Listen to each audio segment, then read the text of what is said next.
Yes, everybody. The image is already there.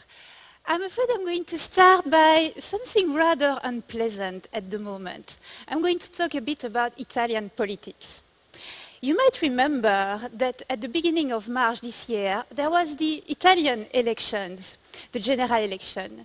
And a few weeks before the election day, people in Cagliari, which is a city in Sardinia, so the people woke up and they found in the streets some rather unusual political posters. Posters that were showing people looking directly at them. Some of them were at work. Others were posing with their family. They were women as well.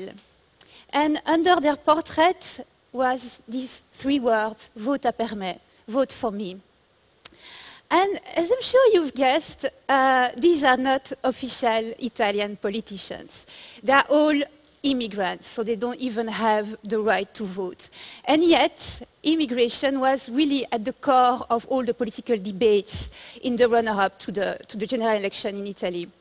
So this was not an official political campaign. This was the work of guerrilla art by photographer and artist Gianluca Vassallo, who, just like I guess many citizens in Italy, was really horrified by the kind of toxic language that was used to talk about immigrants, and also the fact that it was always an oversimplifying language where they were presented as this mass of faceless, anonymous beings that were coming to change Italian society.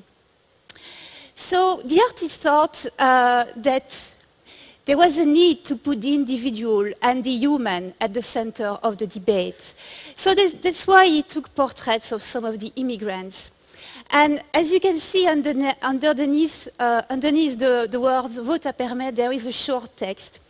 And each text is attached to one of these people. And in the text, they get to tell their story. They explain how and why they had to flee their own country and the kind of life they were building for themselves in Italy. And very often, they also added a few words to express how much they loved Italy. And you know, I really love this project.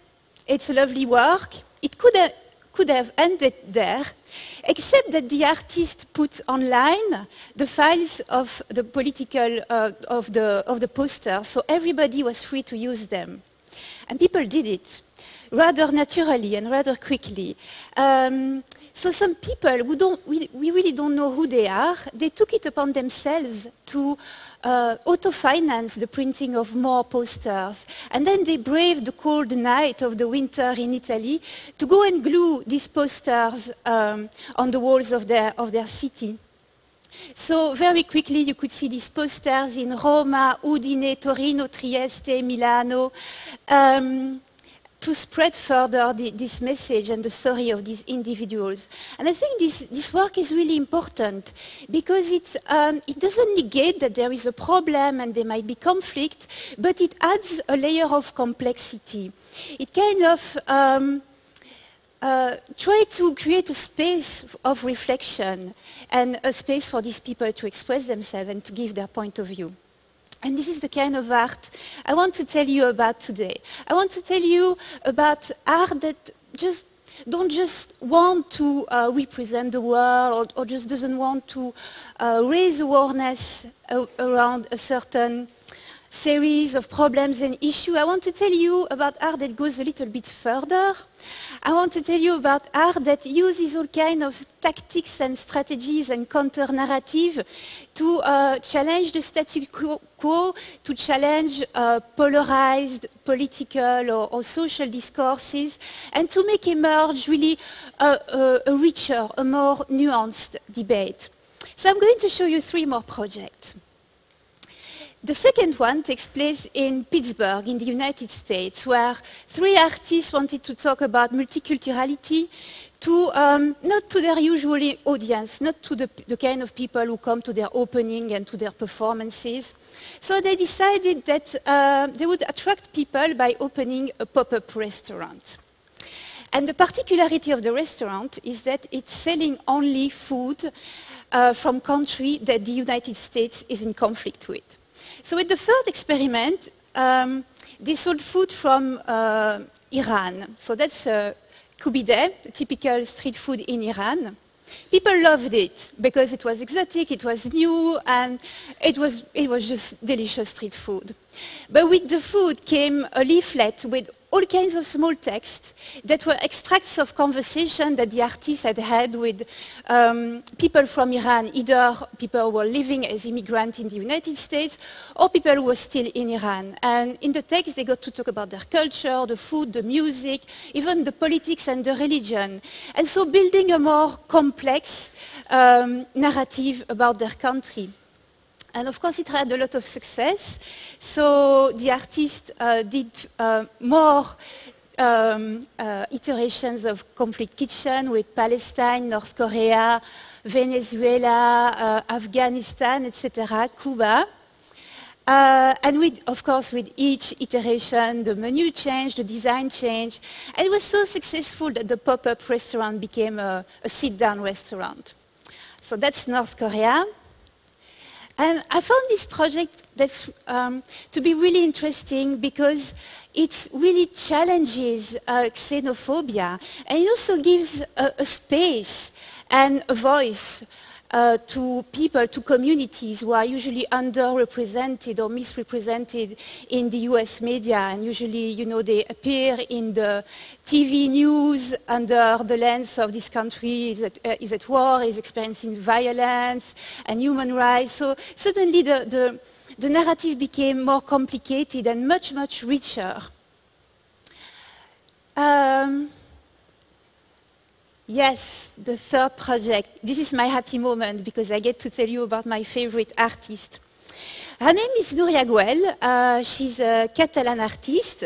And back in 2013, she was invited to be part of the Art Biennale in Gothenburg, which is in Sweden. And she told the curators that she wanted to organize a game of hide and seek.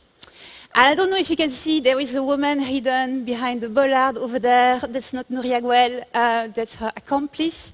That's Maria. And Maria was an illegal immigrant in Sweden. She had to flee Kosovo, and she was hiding from the Swedish authorities. She had been hiding for 9 years with her husband and her 4 children because her request for political asylum had been denied twice. So Núria Güell wanted to work with her and asked the organizers of the Biennale to make a contract to Maria.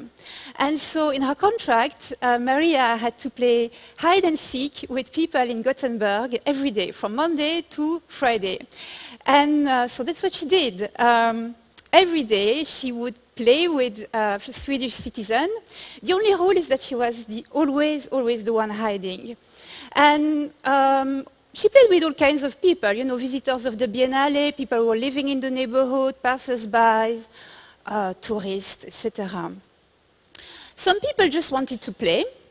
A few people didn't want to have anything to do with an immigrant. But a fair number of people were really curious about Maria and why she was there and where she came from. So she got to discuss with them and give her perspective on immigration law in Sweden. And you know, suddenly she had this platform to talk with Swedish citizens and tell them exactly the experience of an illegal immigrant in this country, in Sweden. The story has a happy ending because as I said, the Art Biennale made a proper work contract to Maria. And so she could go back to the authorities, the Swedish authorities, with this nice piece of paper from a prestigious cultural organization in Sweden, and she got the authorization to stay in the country. And so you see, this kind of art project, it can have a real civic impact, very often on a micro level. And what's interesting with this project is that it also has an intangible impact. If you think about all these conversations that Maria had with these Swedish citizens, and probably people went went back home and they talked to their friends and their family, or, you know, I met this illegal immigrant, she told me this and that. So it really can have a ripple effect that unfortunately is a bit difficult to quantify, but I'm sure it's there. Okay, my last project I want to talk about is a project by Wafa Bilal. And Wafa is from Iraq. He had to flee the regime of Saddam Hussein. And so he left, he lived in refugee camps. And then he arrived in the US. And when I got to know him, he was starting to have a rather successful academic and artistic career. But in 2007, he was confronted with a kind of disconnect, a disconnect between his rather comfortable life in the USA and the life of the people, the friends, the family he had left in Iran, who was still suffering from violence. Some of them had died in bombings and they were still under surveillance. And so he was wondering, these two countries are at war. In Iraq, the violence and the suffering is everywhere. And in the US, people go about their daily life and they can completely ignore Iraq if they want to. So he really wanted American citizens to engage and to know what it was to be an Iraqi and to live under this climate of violence. So I'm going to explain what he did. He decided to spend 1 month, full month, day and night, inside a gallery in Chicago. He brought his working space, his bed. And in parallel, he set up a website, and the website announced that anyone, anywhere, who had internet could see him live in the gallery because there was a camera in the gallery. So they could check him out. They could check this Iraqi immigrant. But the camera was attached to a paintball gun. And so people could also direct the paintball and shoot at him if they wanted to. And they really, really, really, really wanted to. Sometimes he would be shot at like literally thousands of times in one single day. Very quickly, the furnitures were destroyed. And yeah, it was quite violent, very noisy, quite painful because it was shooting at short range. And so he got to experience the violence and the brutality of online anonymity. On the other hand, there were some really wonderful, peaceful and moving moments when people would drop by the gallery to have a conversation with him or bring him food. And then one day, a US Marine came to the gallery and said, look, I've seen they destroyed your lamp. Here's a lamp, I bought one for you. And also another time, the work was so successful that, of course, the servers went down, and a guy who had worked for Wikipedia turned up and he said, look, I think I know what's the problem, I can fix it. So there were these really beautiful moments. But Wafa Bilal is one of the smartest person I've ever met. So he didn't want this interaction with people to stop at him being shot at. That would have been a bit stupid. So he multiplied the channel and the entry point. He set up a web chat so people could ask him questions about his life in the US, his life back in Iraq, and also his artistic experiment. At the end of the day, at the end of each day, he would shoot a small video where he gave feedback about how the day had happened, what were the most the actions of the day, and also about his state of mind. And so people could then again comment, because he put the video on YouTube, and people could comment and ask him questions. So he really multiplied the entry point and the way for people to engage with him. And I think it's a wonderful project because he managed to reach people inside their comfort zone and get them into a debate that was sometimes heated, sometimes not. But he got American citizens and other people to talk about Iraq and the war, even when they were not ready for that. He just used entertainment and video game as a weapon, as a strategy to get them to talk to him. So there you have it, 4 art projects that I'm particularly enthusiastic about. I I love art when art doesn't advertise itself as art. I love art that, has escaped the walls of the galleries. I love art that doesn't require you to buy a ticket to enter. I love art that finds you wherever you are, whether you're walking down the streets or having a sandwich in front of your computer, and engages you and gets you to have conversation you might not have been ready to have that day. And I think this kind of art can build bridges between opinions and perspectives that can seem completely incompatible. I also believe that this art can act as an antidote to our tendency of looking inward. And finally, since we are talking of value, I think this kind of art reminds us of the kind of value we should hold dear as a society. So the obvious values such as empathy, creativity, solidarity, but also complexity. Because some issues are way too important and way too sensitive to be reduced to hashtags, online polls, populist slogans, attention-grabbing headlines, and any other weapons of oversimplification. Thank you.